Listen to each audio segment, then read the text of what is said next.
Океј, добар ден и добре дојдовте на денешната богослужба, неделна богослужба, нешто што го правиме веќе долго време, вака онлайн можеме да се слушнеме, видиме и рековме нели нема да сакаме да ни стане навика, зашто убави се работите да ги препознаваме, да можеме да ги користиме, но убави се и оние собирања каде што можеме лично да се видиме с луѓето, да се охрабриме, но поради периодот што сите го препознаваме дека е тако, едноставно одлучуваме како црква да продолжи ова онлайн проповедање, онлайн црква, ако можам да кажам, што верувам дека нема да трае уште многу долго. Денес имам посебна чест и задоволство да имам еден гостин, што не би го нарекол гостин, зашто ми е близок до срцето, ми е близок до како пријател, но човек што навистина од кого се запознав до сега, иако малку се гледаме, негуваме на убава близкост, на убава, ако можам да кажам, заедно давање на љубов и на се она што љубовта произнесува како дела. Така да денеска на гости ни е пастор Филип Иванов од Евангелска црква Велес. Му реков дека ќе те пофалам, немој да се лутиш, немој да се срамиш, така да ајде првен кажи едно добре дојде, па после ќе кажеме нешто и јас што мислам. Ете, благодарам за поканата. Мен ми е драго што можам да бидам вака кај вас во црква на служба. Сега за сега вака онлайн, но верувам ќе даде Бог и лично да можеме заедно да имаме заедништво и заедно да го славиме Бог. Така благодарам, па ќе тераме тоа што го има. Она што сакав да тебе лично ти ја кажам, ама чекав да биде тоа пред аудиториум, да биде тоа слушнато, е тоа што кога размислувам за тебе ми доаѓа еден стих каде што Павле кажува нека вашиот говор биде зачинет, нека биде со благодат, зачинет со сол. И овој стих многу пати сум го зборувал во контекст на понекогаш се запрашував што може да се зачини благодата, со што благодата е таа Божја добрина што е совршена, тоа препознавање дека Бог не прави добро, него е самото добро. Самото добро и така да и Светиот Дух едноставно ми кажа дека тоа е примерот што го оставате во вашиот живот. Така да тебе некако те гледам твојот говор со уста, говор со тело, е зачинето, е полно со благодат, но е зачинето со пример во твојот живот и тој пример оди надалеко. Нашиот пример е нели примерот што го следиме, тој е примерот на Исус. Едноставно видовме до каде отиде се и ние сега едноставно само сме како продолжена рака на сето тоа. Така да во тој контекст прими го ова како едно големо или мало окружување, ти знаеш како, но навистина така те гледам, верувам дека те гледаат и многу луѓе така, дека баш си полн со благодат, полн со таа Божја добрина, таа спознавање на таа Божја љубов што надминува секое разбирање и неразбирање во нашиот живот и едноставно тоа го преточуваш во пример пред самите луѓе и затоа голем круг на не само верници и луѓе што не го познаваат Бог се придвижуваат околу тоа што го правите ти и твојата црква. Фала ти, брат. Фала мислам на Господ и на Божјата благодат, за тоа пак нели сите знаеме и свесни сме како луѓе што го познаваат Бог дека без него ништо не може да направиме, дека ако не е неговата благодат, не е неговиот повик и помазание врз тоа нешто, ние сите напори и дури да се поголеми од тие на другиот, пак ќе бидат залобни, затоа што нема да отиде толку далеку и нема да вроди никаков плод, ќе биде напор што раѓа фрустрација, што раѓа огорченост, неблагодарност после и кон Бог и кон сите нешто наоколу. Но кога нештата така се случуваат во Божјиот план, прво и основно и во Божјото помазание, нема умор, ако можам така да кажем, дека човекот се троши, ама како се трошиме, така се обновуваме, дека колку повеќе го правиме тоа што Бог не повикал да го правиме, нели, како поединци и заедно како црква, кога пребиваме едноставно во тоа помазание, во таа благодат, Бог го обновува тоа во нас и го умножува. Интересна работа, тоа не планирав да го кажам, ама со црквата во Велес баш тоа го разговаравме и се обидувам сега последно време некако тоа да го нагласиме, дека всушност тоа е она што ние ќе го оставиме како наследство. И ние, за жал, многу пати како христијани знаеме да сме кусогледи, да го гледаме само тоа што ни е тука, нели, пред носот, пред лицето.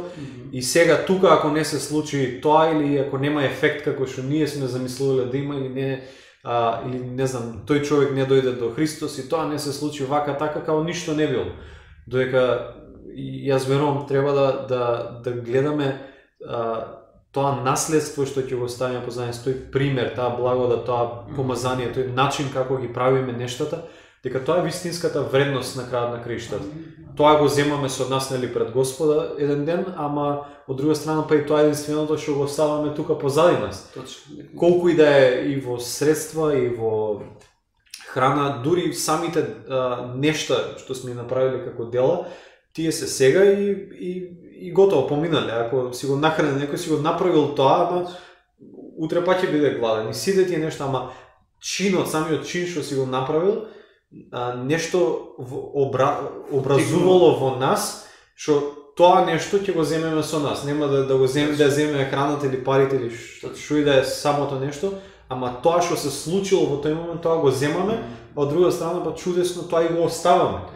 Така да тоа на некој начин е усвари суштински. Затоа Павле може да каже дека Божјото царство не е само јадење и пиење, него е праведност, радост и мир во Светиот Дух. Буквално кажува не е само, значи е делот и на она што ние го правиме, не само што ние јадеме, него и храниме, нахрануваме други, нели во сите тие милостливи служби, ако можам да кажам. Но едноставно го препознаваме тоа дека Светиот Дух во нас дојде и го донесе баш таа праведност, радост и мир во него. И ние уствари од тоа сме поттикнати, а ние сме поттикнати од нешто што денес ќе ни биде и главна тема, тоа е таа совршена љубов во самиот Господ. И интересно е дека зборуваше за наследство, таа е една од моите омилени теми за која јас сакам да зборувам, не со цел дека нешто знае што сум открил по драстично, него едноставно се согледува таа, како можам да кажам, потреба да ние оставаме наследство. Може би се согледува тој момент каде што гледаме дека било занемарено, едноставно сега го согледуваме и кажуваме да, ние ова не го правиме само сега, и моментов него ова го правиме за да оставиме наследство. И многу пати знам да кажам дека во самиот Бог е целата сегашност, минато и иднина. Значи во она што ние сега го живееме. Ја живееме и иднината и минатото пред тоа. И така да кога ги гледаме на таков начин работите, ние сме усвари опуштени и необременети да можеме да донесеме посветла иднина, да ја разбираме повеќе сегашноста и да учиме повеќе од минатото. Баш така. И сега да го кажуваше тоа, кога зборуваме за наследство, викам па зарем нема нешто поприродно тоа да сакаме да оставиме наследство кога веќе ние сме наследници со наследници со Христос. И сега кога Бог не направил со наследници, ни го дал тоа наследство, колку себично би било од нас како христијани да сакаме тоа да го задржиме или да го скриеме, наместо да направиме што повеќе луѓе да учествуваат во тоа и да земат, да имаат заедничарење, да имаат заедништво во целата таа работа. Така да верувам дека тие се нешто што Бог и открива на црквата општо во ова време, затоа што ете и кризата и нештата што сме спречени да ги правиме како што сме ги правеле претходно, па ни отвараат некои други погледи за нешта што можеби се уште поважни отколку тоа да сме биле тука сега сите во недела собрани и да сме си поминали уште една служба, нели, благословени во Божјото присуство за се тоа, ама да ги спуштиме овие нешта што можеби, јас верувам тоа што сега се случува дека по 10, 20, можеби 50 години од сега, ако не ние тука на земја, но некои други ќе ги жнеат плодовите од тоа што сега како црква сме го примили и сме го вградиле во нашиот идентитет или сме го откриле во нашиот идентитет, за тоа што Бог го има за нас тука во Македонија зборам. Значи конкретно за нас. Да. Па дефинитивно, поттикот мора да биде првен тука за нас, за локалното, за да може да се гледа и на пошироко. Знаеш, ова кога збориме за наследство ме потсети сега дека зборуваш дека нели за 50 години, јас ќе се навратам сега во минатото пред 30 години. И ќе кажам еден дел каде што мене Господ ми го покажа едноставно, каде што памтам секогаш. Ја многу пати баба ми живееше на мене и памтам многу пати као дете одев кај неа за да спијам. И не легнуваше без да се моли за сите нас. Значи го памтам тој дел, мајка ми го правеше истото во она наследство што се пренесува, но кажуваше како незината баба. Значи, мене веќе некоја прабаба го правела истото и еве не сега нас, каде што лично мене, каде што вистински го познаваме Господ од прва рака и можеме да зборуваме за него од прва рака. И ето го тоа наследство, што некој дури не размислувал на таков начин. Но јас верувам, многу пати сме го зборувале тука, јас, Зоран, Вики, сите оние што проповедаме од ова место, дека едноставно нема шанси некој да не се молел за нас, или морало некој да се моли за нас, за ние да го видиме се тоа. И тоа Филип некако олеснува моментот дека некој се молел за нас и дека ние кога се молиме за некого, едноставно Божиот, Христовиот збор празен не се враќа на назад. И тоа олеснува дека еден сади, еден вади, но Господ прави да расте. И така тука таа е убавината. Познавајќи го твоето, како да кажам, патешествие или следоштво на некој начин, знам дека кога си мислел дека никој не те сака, кога си мислел дека едноставно ни самиот себе не сакаш, Господ се покажал верен и ти докажал дека те сака. И затоа и одбрав оваа тема да зборуваме за љубов, каде што на вистински на некој начин и двајцата сме допрени од таа љубов толку длабоко за да може да правиме работи толку широко. Така да, затоа е одбрав на некој начин оваа тема. И едноставно го знаеш многу пати она што за мене можеби е една од најубавите приказни или најубавите како се вика параболи кога Христос ги кажува тоа за изгубениот син и многу луѓе се задржуваат на синовите. И двајцата ги знаеме, и двајцата имале погрешна перспектива за Бог, за таткото, погрешна перспектива за нивниот татко.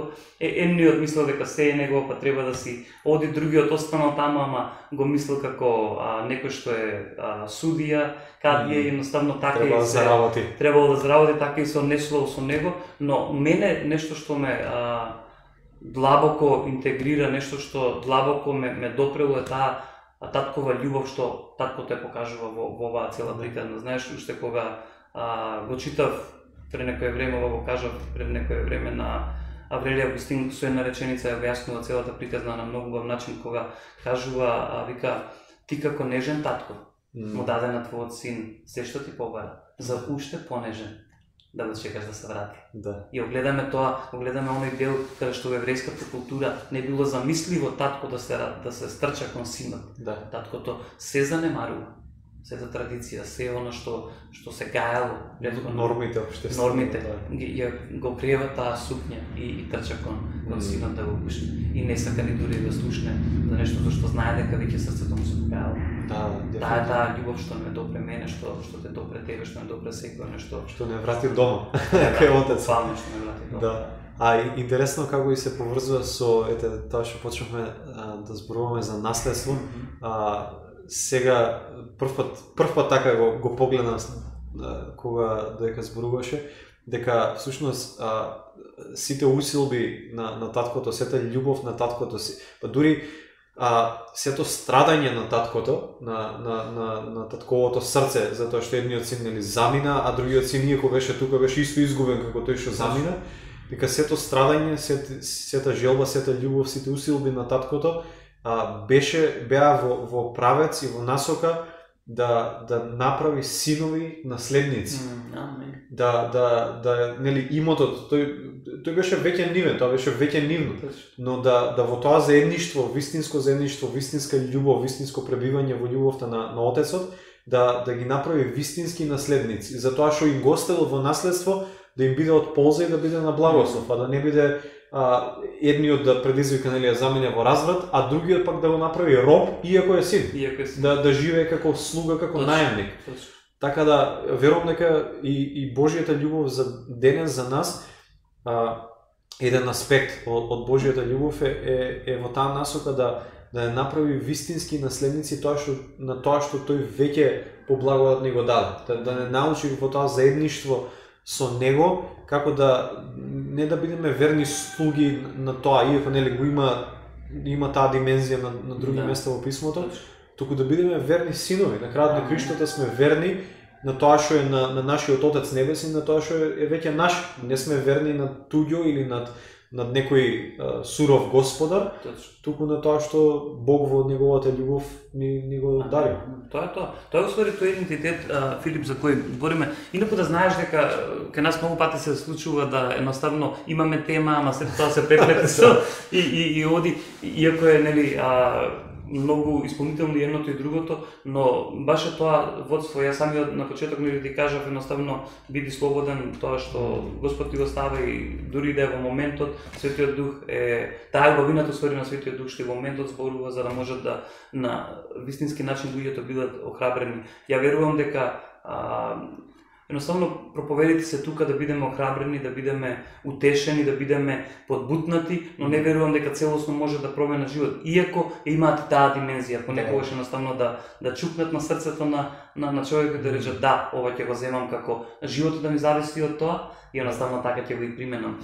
И знаеш, кога зборуваме за Божјата љубов и за она отелотворување на Бог во тело и во сега во самите нас, и каде што сега од прва рака ја спознаваме, не само ја чувствуваме, знаеш, голема лага ако мислиме дека само ја чувствуваме, него ја спознаваме, ја живееме и продуцираме дела од самата љубов, каде што самиот Павле во завршетокот на 12 глава, каде што зборува за даровите, да не воведе во 13-та глава, кажува, но сега ќе ви дадам посовршен пат кој треба да го одите.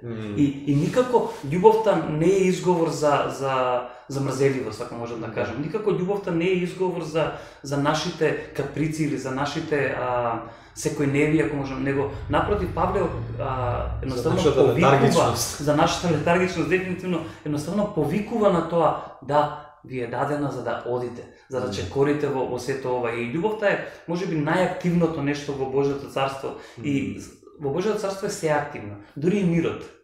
Дури и мирот е активен и проактивен, едноставно произлегува дело од самото тоа, но едноставно љубовта како водилка, како можам да кажам, во нашиот живот е толку активна, што не сведува на тоа не сега да се докажуваме колку ние Бог го сакаме, но сакајќи ги луѓето. Оно што во прва Јованова, мислам дека 14, мислам дека ги имам запишано, 4 глава 11 стих го кажува едноставно, сакајте се меѓу вас.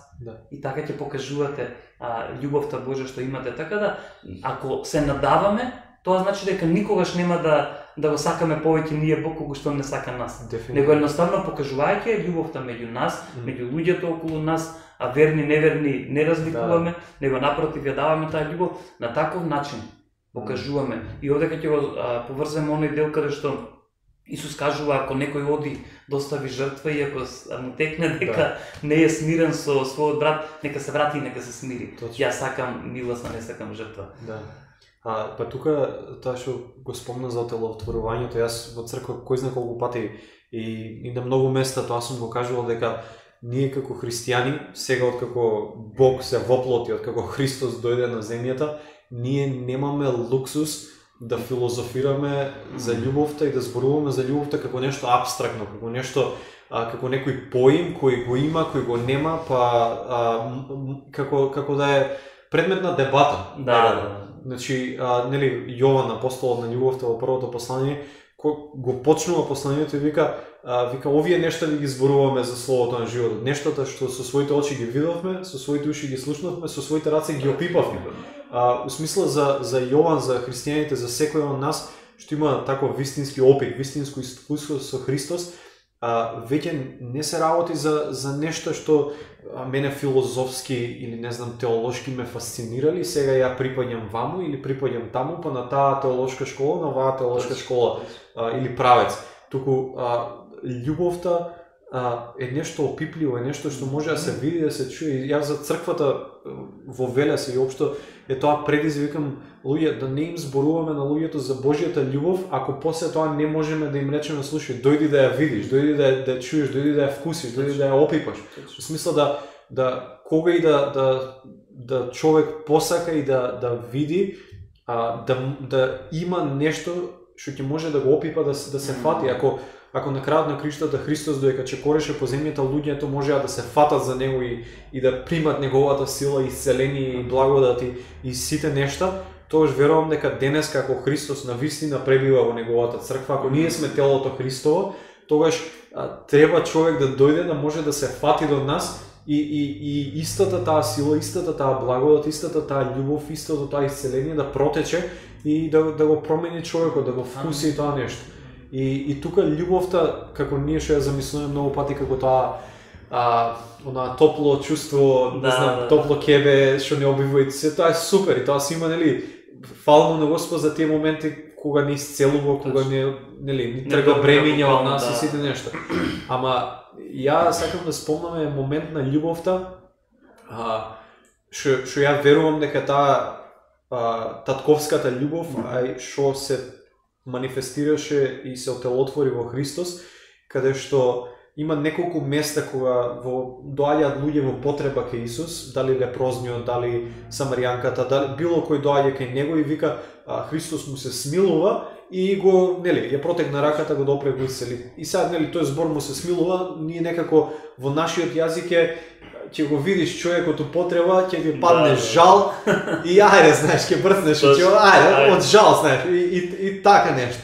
Ама христијанската љубов и тоа милосрдие, тоа љубовно милосрдие што е Христово, и тој збор, таа фраза што се користи, ние имаме многу подобар превод на тоа македонски. Сега нема да звучи многу убаво, буквално тоа на грчки што значи таму е кога Христос, например, го виде лепрозниот и вика во нашиот превод му се смилува. Всушност, фразата што многу прецизно би опишало тоа дека на Христос му се преврте утробата, му се превртеа цревата. Значи буквално фразата му се превртеа цревата кога виде тоа. И вика ја протегна раката, го допре, иако нели не смееше да го допира, и го исцели.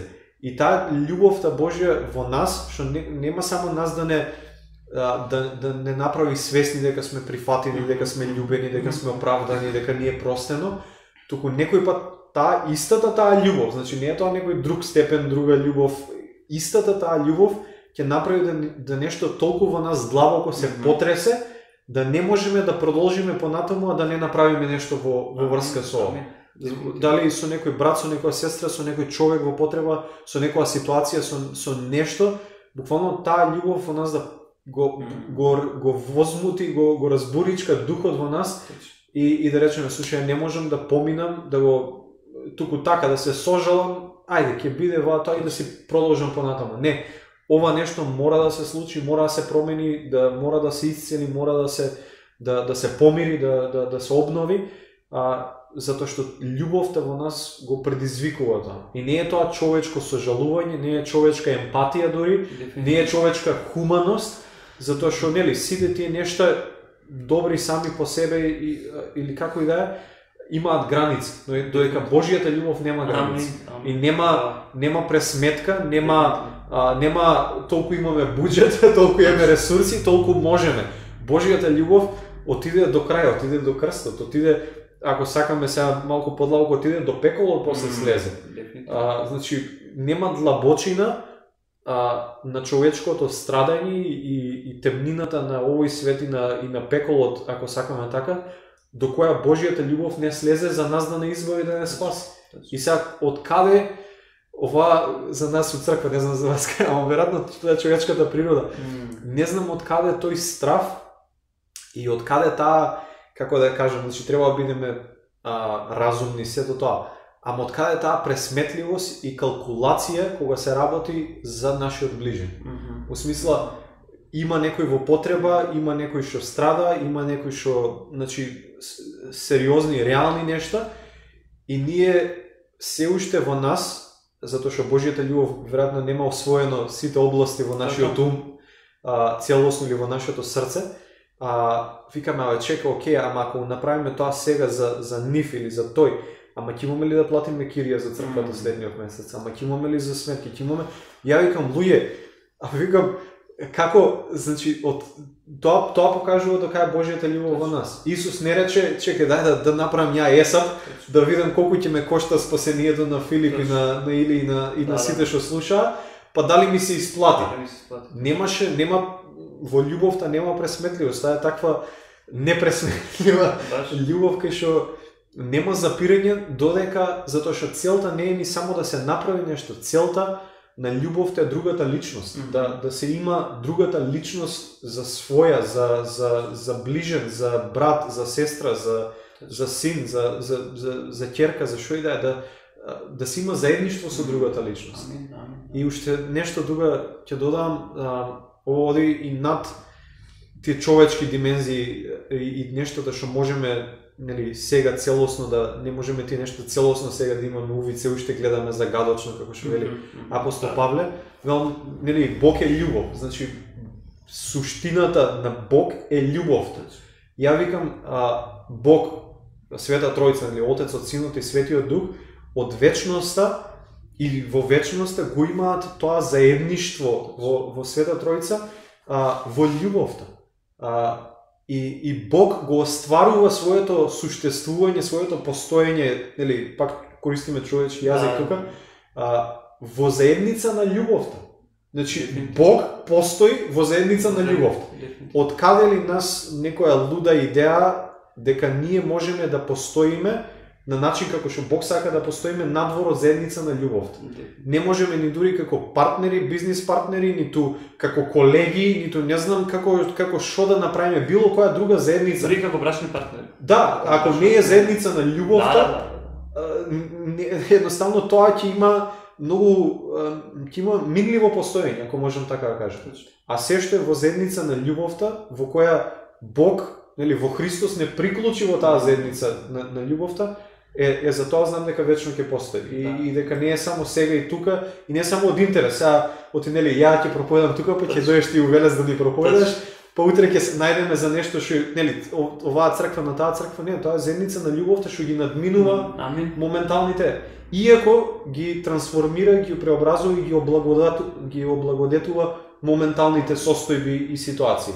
Ама мораме да бидеме свесни дека, нели, верата, надежта и љубовта од тие три најголема љубовта ќе остане. Ја викам, знаете зошто љубовта ќе остане? Оти само љубовта нема да биде преобразена во нешто друго, ќе остане исто. Верата, нели, некој ќе стои и гледаме Бог лице во лице, верата ќе биде веќе знаење, ќе биде познавање личност. Ни верата ни надежта не се она што, нели, тие се за тука, за сега, но не се вече за надежта кој ќе биде, кој ќе гледаме. Тоа ќе биде сегашност, додека љубовта и сега ќе остане љубов и во вечност. Тоа е големина. Она што го спомна дека, нели, љубовта ги допира длабочините, височините, широчините се, затоа апостол Павле може да каже нема длабочина, височина, нема широчина што може да го одвои од Божјата љубов што е во Христос. Значи нема, зашто сите се длабочини и височини опфатени во самата таа Божја љубов и затоа ние, знаеш како, сега ти кажам, можеби во нашата црква се провеува онака меѓу луѓето кои ги слушнам и верувам дека и во многу христијани едноставно се дефинираат како две нивоа на љубов, филео, човечка, нели, агапе, Божја, но ние може само да ги препознаваме тие нешта. Но мора вистински да ги знаеме значењето. Таа Божја љубов, она што го збориме, тоа не е партнерство. Таа Божја љубов допира ние како маж и жена, како заедница брак, мора да сакаме со Божјата љубов. Или треба таа да е таа, зашто што ние сме едно во Христос, така да не можеме да го изоставиме тој или да речеме, ама ние имаме човечка љубов за љубување некоја, нека платонска била, па после тоа се одлуки само се. Него таа Божја љубов ја ставаме и таму да ни служи, и таму да ја препознаваме. Има големи небулози каде што види таа Божја љубов не ја мешај со брак или со никако. Баш ако не ја смешаш имаш проблем. Ја мислам дека баш во тој контекст има проблем. Ќе прочитаме нешто што јас го имам на мој начин, ако можам да кажам, напишано во она што Павле го кажува во таа 13 глава, таа најубава, ако можам да кажам, 13 глава. И интересно е, Филип, сигурно си приметил и ти, апостолот на љубовта Јован, во неговото евангелие ја опишува таа божествена љубов и божественост на самиот Христос, но еве го во посланијата, каде што љубовта е правијатна практична, каде што покажува на најпрактичен начин и дури малку преидува дури во некоја строгост, каде што морало да биде така ради тие лажни учења, што се пројавувале баш во тој контекст, во препознавањето на Христовото тело, но го согледуваме Павле, што бил законист до корен, како Божјата љубов го менјава и ги пишува најубавите стихови што некогаш некој ги кажал токму за љубовта. И таа силна ако можам да кажам, трансформативна љубов што менува се она што ние пред тоа сме го носеле како бреме, сме го носеле како карактер, како се. Таа силна, она што ти го кажа Филип, дека љубовта надминува секое милосрдие. Тоа го зборувам на големо во нашата црква, во контекст дека љубовта не е нешто што само се сожалува врз тебе, него таа инвестира во тебе. Тоа е инвестирање во човек. Значи таа Божја љубов прави да ти не останеш само на како се вика тоа, да се држиш како слеп за стап, него едноставно инвестира во тебе и те расте во сите тие длабочини. И може да прочитаме и околу тоа нешто, може и да споделиме. Мислам дека како сме со време, не знам, али мислам дека сме окей, така да не и претераме. Значи тоа е, рековме 1 Коринтијани 12:31 кажува дека едноставно сега ви кажувам подобар пат. Не значи дека или посовршен пат. Значи ги спознаваме даровите, дека се совршениот пат кон Божјото срце, кон човечкото срце, едноставно кон тоа како да се организираат нештата, да се донесе тоа Божјо царство како што е на небото, така и на земјата, но тука става таа глава на љубовта измеѓу тие две глави за даровите, баш за да даде вистински вкус на даровите. За да не бидат тие дарови горчливи во нечија уста или во нечии уши да звучат, не знам, можеби грубо. И едноставно, ајде ќе нема да ја читаме главата, него ја ќе читам по моје, вие ќе си знаете што точно читам. Така да, само да се снајдам. Значи можеби и ќе отвориме за да имаме представа на некој начин. Коринтијани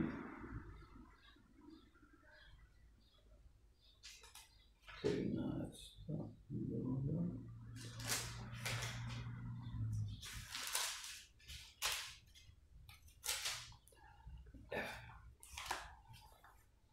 Љубовта долго трпи, љубовта е љубезна, не љубомори. Љубовта не се фали, не се вообразува, не се однесува непристојно, не го бара своето, не се раздразнува, не памети зло, не и се радува на неправдата, туку се радува со вистината. Премолчува се, на се верува, на се надева, се понесува. Љубовта никогаш не престанува, додека ако се пророштво, оно што одборевме ќе престанат, ако се јазици ќе замогнат, ако е знаење ќе исчезне. Јеве го, секогаш кога вие читате Библија, мора да се оди подлабоко, мора да се види паралелно од тоа што е пишано, што се мисли или што Светиот Дух открива во самиот тебе. Јеве го како јас, додека ја читав оваа глава, како кај мене тоа звучеше. Ќе бидете љубезни зашто поинаку нема да можете. И по тоа ќе ве препознаат дека сте Христови. Нема да љубоморите, напротив, ќе се радувате за другите и за нивните успеси. Нема да се фалите во тело и тоа ќе биде заштита за да не се возгордеете. Ќе се однесувате пристојно за да не соблазните други. Нема да го барате своето, туку ќе го барате Божјото. Кога ќе се гневите, ќе нема да дозволите да ви зајде сонцето. И нема да памтите зло, зашто единствен што го сака тоа е ѓаволот. Нема да се радувате на неправда, туку само на вистината за вашиот живот и животот на другите. А тоа е дека сите сме оправдани и повикани за праведни дела во Христос. Ќе премолчувате и поднесувате работи зашто ќе верувате на се што е кажано од Бог. Мора да се направи јасна дистинкција во што ние веруваме. Ние веруваме се што е кажано од Бог. Ќе верувате на се што е кажано од Бог и ќе имате надеж зашто е жива и не умира. Разбирајќи го ова, полесно ќе ги разбереме првите 3 стиха од оваа глава. Така да, мислам дека на некој начин ова е таа длабочина на љубовта, каде што знаеш, на место пишува љубовта, Божјата љубов е излеана во нашите срца. Многу пати сум кажал, зошто излеана, зошто е течна состојба, за да ги опфати сите сфери. Знаеш, тоа многу пати сум го споредил на порано работев, имам работено градежништво и едноставно ги разбирам тие работи, има едно средство што се нарекува олма. Не знам дали си знаел, тоа се кога има неравни површини, треба да се ставаат, не знам, плочки или нешто рамно, и едноставно првен таа олма е течна, се пушта и ги подполнува сите неравнини. И буквално таа љубов е течна зашто ги потполнува секое она нешто што требало да биде исцелено, требало да биде допрено, требало да биде сменето во нашиот живот. Моментот на христијанството не е дали некои работи постојат во Христос, дали некои работи се вистините. Да, точно вистините се. Моментот на христијанството е да ги препознаеме истите. Така. Ова што Павле го кажува, на што Божјата љубов е излеана во нашето срце, ние тоа да го препознаеме, за да може тоа да ни важи. Инаку збореме пред тоа со тебе, може да имаш Ферари негде во куќа, ама негде паркирана, ама џабе ти е, ако ти не го знаеш.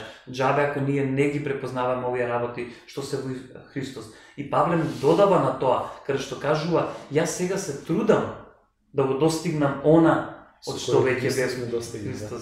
Да. Епа тука е моментот, јас тоа го им кажам на многу луѓе, кога ние ги затвараме срцата за Божјата љубов да се шири, да се излева од нас, значи не ги затвараме за да влезе, нели? Божјата љубов излеана во нашите срца преку Светиот Дух, Римјаните 5 глава. Но кога ние ги затвараме, ние не ги затвараме срцата за љубовта, а влезе. Љубовта е излеана во нас. Но има момент на наша одлука, нели, на слободна волја, што Бог ни ја дал, да одлучиме дали ќе ги отвориме срцата тоа да се излее и да се шири. Ја викам, многу пати Божјата работа во нас е да ги шири нашите срца. Да го шири капацитетот на нашите срца за колку љубов може да носиме и колку љубов може да се излева. И тука нели моментот со новото вино во новите мешини и така натаму.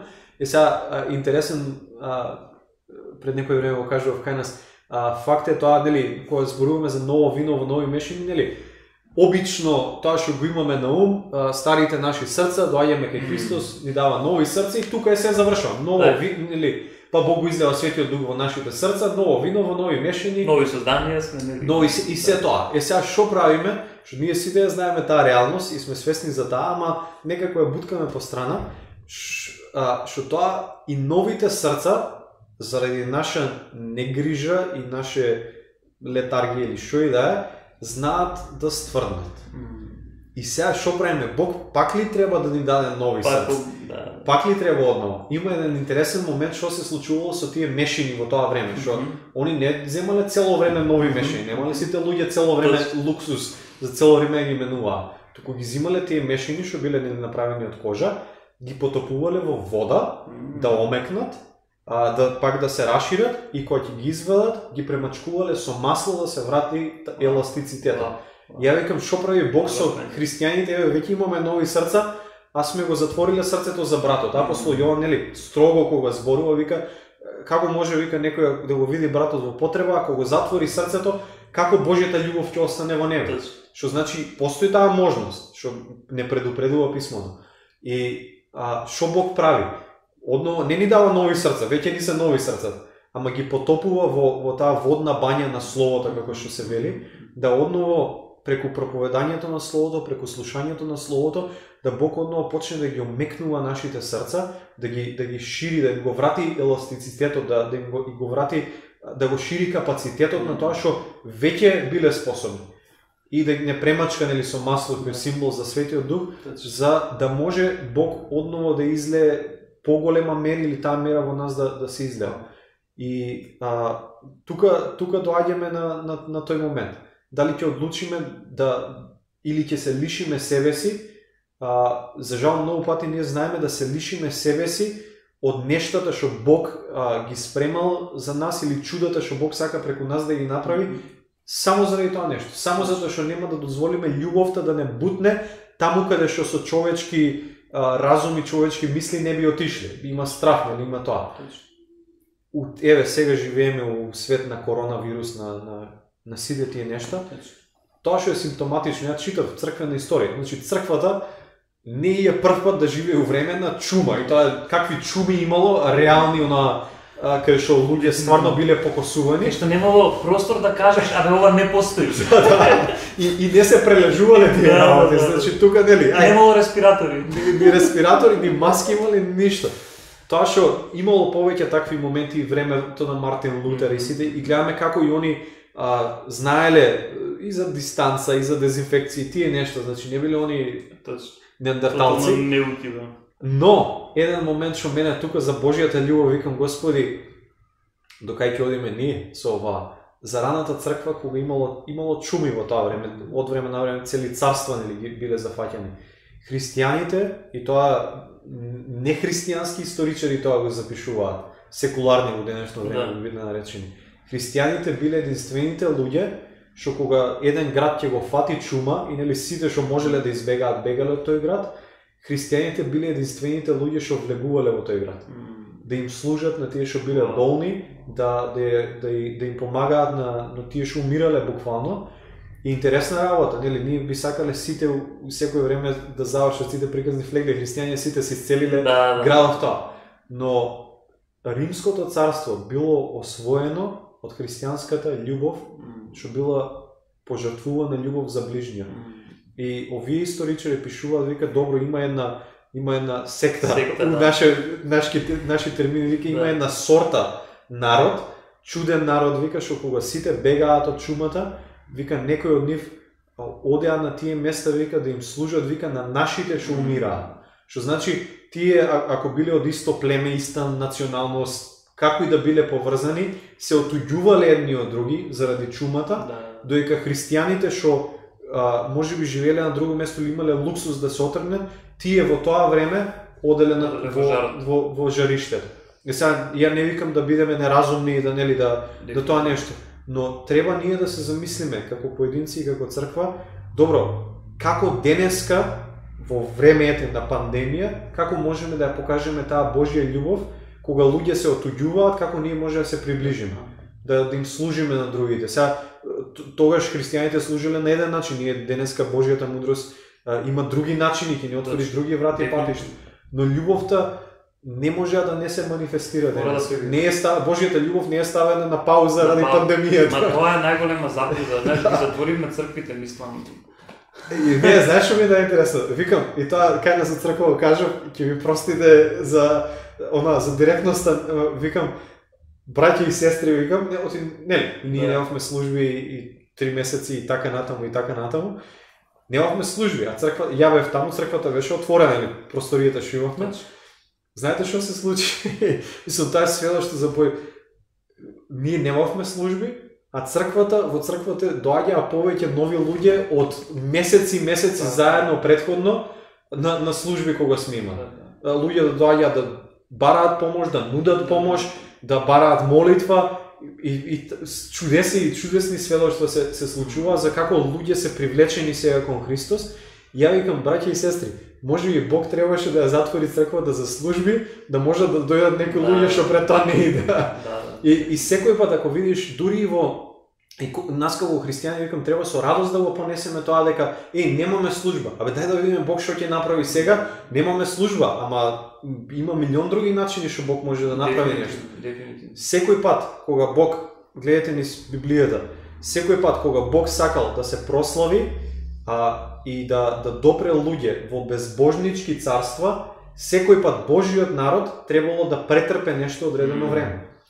Бог кога се прослави во Вавилон, значи најбезбожничкото синонимот за безбожништво и разврат до ден денешен и во Откровение Вавилон, во тоа царство Бог сакаше да се прослави и царот на тоа најразвратно царство да исповеда со устата кој единствениот живиот Бог.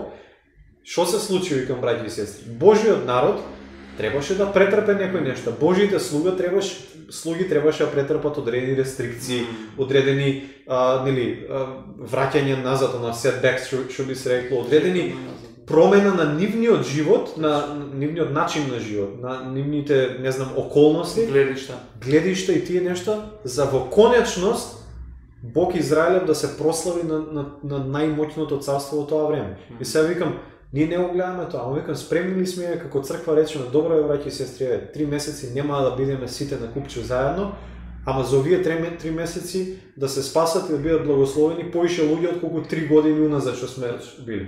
И сега треба ли да бидеме себични во смисла, ама јас сакам да си идам на служба, ми ја како пастор поише од сите сакам да бидат на служба. Имаше интересно меме направено баш како ќе биде после првата служба. Имаше едно клипче, пасторот како флегува таа, како беше Крис Фарли или беше глумецот што се поздравува со тие. Вика. И викам, ама има, значи Бог никош нема паника на небото. Бог короната не го фатила, Бог неспремен. И Бог сега да рече, леле, сега што ќе правиме, немаат служби христијани. Кога имало најстрашни прогонства, христијаните што правеле? А тогаш Бог ја умножил црквата. Кога немале ни зграда собствена, мисле, христијаните со векови, па и ден денешен, немале ни зграда собствена, нели, храмови, собствена зграда, простори, озвучење, осветлење, сите заедно, ајде да се собереме 500 души на служба и да се чувствуваме сите убаво сме 500 души. Супер е тоа, фалува на Господ. Дај Боже секоја недела да биде околу 500 души. Ама поентата на сето, за да стигнеме можеби до 500 души, можеби Бог треба нас 50 денеска не стави малце во тој процес каде што тие 450 што фалат би дошли. Да видат таа љубов, да видат таа пожртвуваност. Нели сите сакаме да седиме на служба и наеднаш да грбнат луѓе да дојдат. Ама ќе треба нешто да се случи. Дефинитивно, Филип, знаеш како, луѓето не ја гледаат секогаш големата слика и тоа им прави паника. Што се случува? Нашата црква е поактивна било кога во време на карантината. Еве ти кажувам зашто е работата.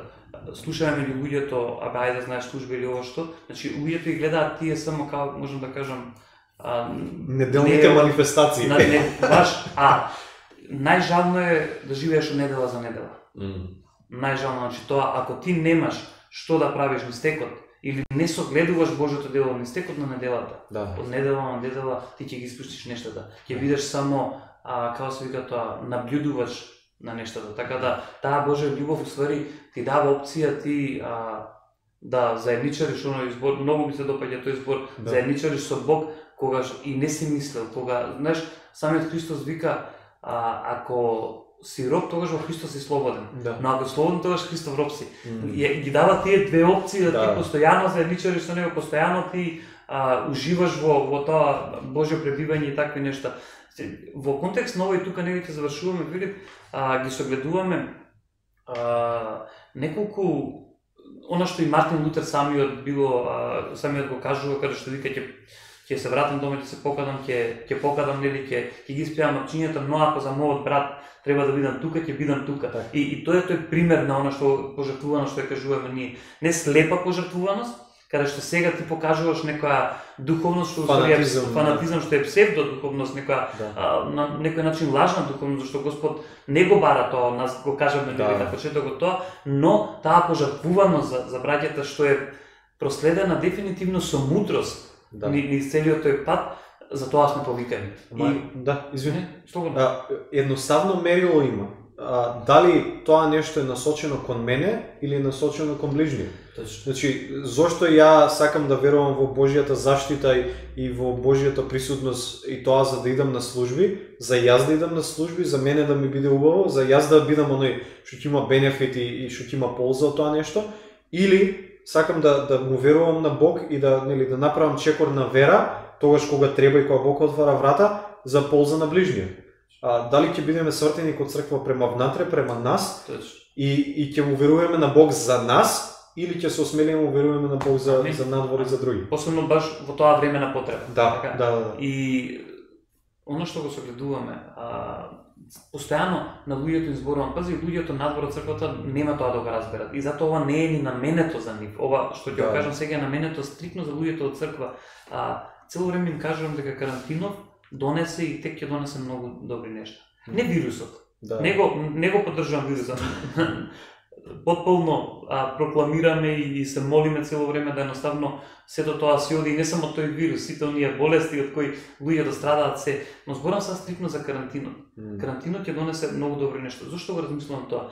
Ние сме ја виделе Божјото тело, сме го виделе раната црква, каде што било во еден вид на карантин и што се произнесло. Го гледаме Ноја, ставен во карантин, каде што не можеше ни прозор да отвори и што се случи после тоа. Го гледаме народот израелски, кога Мојсей ги вади од Египет, ставени вечерта во карантин, и едноставно што се случи после тоа, оние доживуваат таа слобода од тоа робство во Египет. Ја гледаме раната црква, збунета, преплашена, во карантин, во соба, затворени. Едноставно надвор рика лав што ќе ги проголта и еве го Светиот Дух слегува и се случува она што што ние до ден денес го уживаме. Е наше наследство. Е наше наследство, дефинитивно. И така да, на овој карантин ни даде можности. Сега ти кажам, еве еден наш пример. Ние постојано размислувавме за да одиме живо Facebook, да слушнат повеќе луѓе, да бидат охрабрени, не само да не запознаат нас као црква, него едноставно да го доживеат она што ние сме го доживеале. Да. И некако како да фалеше таа храброст или одлучност или било што. Еве во карантината што мораме тоа да биде. И не размислуваме сега дали ние го правиме ова добро, само одиш и се надградуваш и го прави нештото. Имаше моменти каде што можеби луѓе подзаборавени од нас, од водството, од самата црква, дури и поблиски или подзаборавени, Господ ти ги дава пред очите и вика, ова е време каде што треба да мислиш на нив. И затоа ја постојано понекогаш користам зборот мора, и тој е некако во Господ страшен збор за луѓето, но ако ја спознаеш вистинската љубов, тебе зборот мора нема те плаши. Ја водилка. Да. Дефинитивно. Имаме привилегија, јас ќе нели стихот одестира дека она е роден или на тоа место за време како што е ова. И вчера имавме молитва од црквата и додека се молев така верувам и на одреден начин пророчки и вдахновено од Бога, викам луѓе, ние сме тука за време како што е ова. Значи црквата во Велес, во Скопје, значи ние сме сега тука баш за ова време. Сите сакаме нели поинакви времења, вакви времења, добри времења. Не знам, сме прекупирани со се некој идно време. А Бог, како што нели и се вели на Естира, ти си тука сега, тоа што сега ќе го направиш ќе биде клучно за целиот твој народ, за генерации до Христос додека дојде, до Спасителот додека дојде. Тој еден момент на Естира и еден момент каде што беше нели тој чекор на вера и на љубов за својот народ, каде што она вика ќе одам, па ако треба загинам. Ама тој беше клучниот момент за Естира не беше свесна надвор нели од низината генерација колкави последици ќе има тоа. Така и за денеска, ние сме тука за време како што е ова. Тој чекор на вера, таа љубов што ќе не потигне сега да направиме нешто за црквата, за ближните, за нашиот народ, за болниците, за сиромашните, за болните, за гладните, за кои да е. Тоа што сега ќе го направиме, само Бог знае какво наследство ќе создаде тоа за можеби генерации после нас ако Христос не дојде. Значи, сакам да кажам, во целото тоа љубовта не остава да бидеме кусогледи. И да го гледаме тоа што е пред нас, да, е баш така.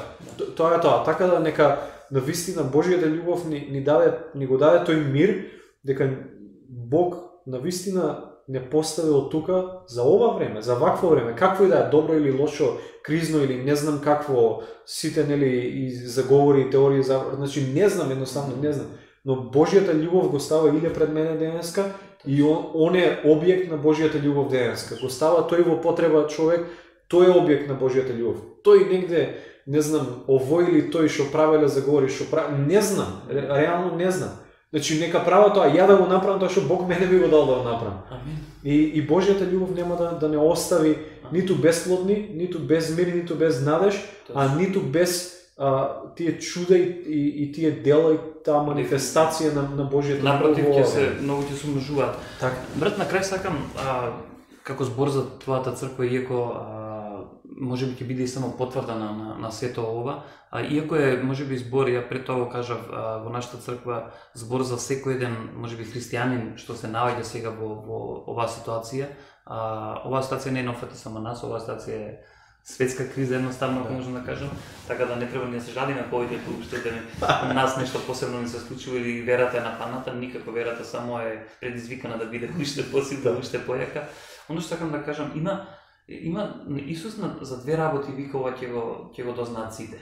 Кога жената остава само мала паричка во разлика од сите други, но има едно место каде што Марија го помазува.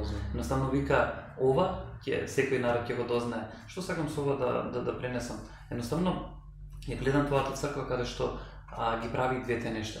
Едноставно силата за да можеш да оставиш тоа што е малку можеби во моментот во луѓето или во самите нас, али што произлегува од тоа многу дело, зашто е зашто сте верни во сето тоа, силата на тоа произлегува од помазанието што го давате на Христос. Така да едноставно вие го помазувате Христос, вие баш можеби има луѓе до тебе каде што понекогаш се онака како Јуда кога едноставно се буни, ова е скапо бира, можеше да се даде по луѓето, но едноставно го согледувате тој момент и го помазувате Христос, го дигате на пиедестал во вашиот живот и тоа е тоа сила што после ви дава да можете да се свинувате низ луѓето и да ги правите сите оние нешта што ги правите. Така да го направам понатаму да го правите тоа, верувам дека сте на добар пат, заедно имаме добра соработка и ќе продолжиме таа соработка да едноставно навистина го видиме македонскиот народ и не само македонскиот, нели сите граѓани во Македонија без разлика на албанци, македонци и се она што пред Господ е само народ и таа е Божи народ, да го спознаат тоа дело, да го спознаат тоа и едноставно да се приклучуваат. Нека вашата црква го издигне Христос, а ќе ги привлече другите. Амин. Фала уште еднаш за гостувањето, иако пак ќе речам не го чувствувам по гостување, али едноставно ќе имаме и понатаму, ќе продолжиме со она што го кажав со работката и ќе биде навистина убаво и ќе биде навистина благословено. Амин. Амин. Ете нека тој збор од Исаија, кај што вели стани и светли се Јерусалиме, затоа што темнина покрива на земјата и народите, но врсте го изгрева Божјата слава и сите народи ќе појдат кон таа светлина. Нека биде збор за вашата црква, за целата црква во Македонија, да станеме, да засветлиме и народите што сега разбираат дека живеат во мрак и во темнина, дека живееле цело време во мрак и темнина, сега кога ја гледаат светлината се привлечени и тргнуваат кон таа светлина. Така да црквата и тука во Скопје и цела Македонија баш во ова време верувам дека Бог ја издига да засветли таа Божја слава изгрева врз нас баш за тоа нешто, луѓе да бидат привлечени кон Христос и кон светлината. Океј, фала братко. Благослов. Поздрав, благослов и се гледаме.